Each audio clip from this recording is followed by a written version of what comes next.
DaVinci Resolve is an awesome video editor for Mac, for PC, and for Linux. So in this video, we're going to run through a complete tutorial for beginners with everything that you need to know, all the key features, and a ton of video editing tips to get you cutting videos like a pro fast in DaVinci Resolve.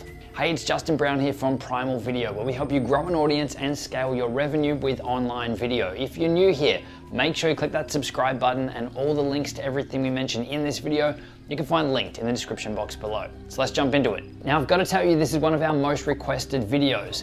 DaVinci Resolve has actually taken out the top spot in several categories of our best video editing software reviews for the past few years, both on the PC and Mac side of things. So if you're interested in checking out our latest roundup of best video editing software, then I've included links to those in the description. But in this video though, we're going to fast track your editing with Resolve. Whether you're brand new to it or whether you've been using Resolve for a while, I'll be giving you a full tutorial for beginners with everything that you need to know, all the key features to be aware of, plus a ton of pro tips to help you maximize your efficiency along the way. Now, the fastest way to edit your videos down in the most efficient and effective way is to follow a streamlined process. So throughout this video, I'm going to be sharing with you our Primal Video method process, which is the fastest and the most efficient way of editing your videos down with minimal wasted time and rework. So I'm going to be taking you through these steps in this video, but at the end, I will link to where you can download your copy of the Primal Video method to follow along while you're editing your videos,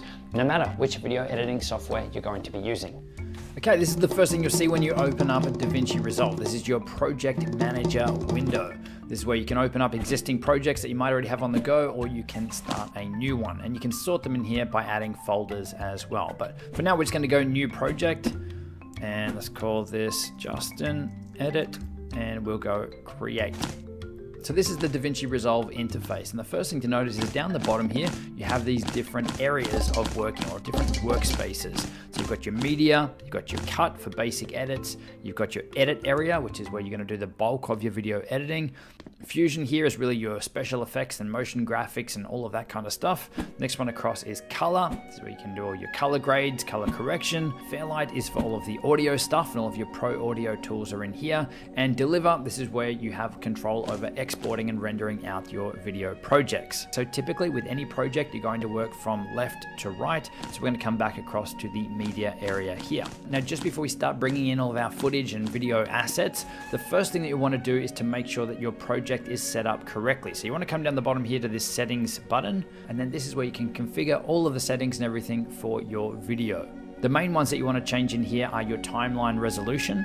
So you can see here we're currently set to Ultra HD. For this one, we're going to go to 1080p, 1920 by 1080. You can then select your timeline frame rate. For us, the bulk of the footage that we're going to be using today is 25 frames per second. So we're going to set this to 25. But it's likely you're going to be selecting 24, 25, or 30 based on the footage that you're going to be editing. And whatever you select here for timeline frame rate, you want to make sure that you're selecting the same one down here under playback frame rate 2. And likewise for the next one down here, video format, you want to match that again. So we've got 1080p 24, or we're using 1080p 25. So we'll want to pick here 1080p 25.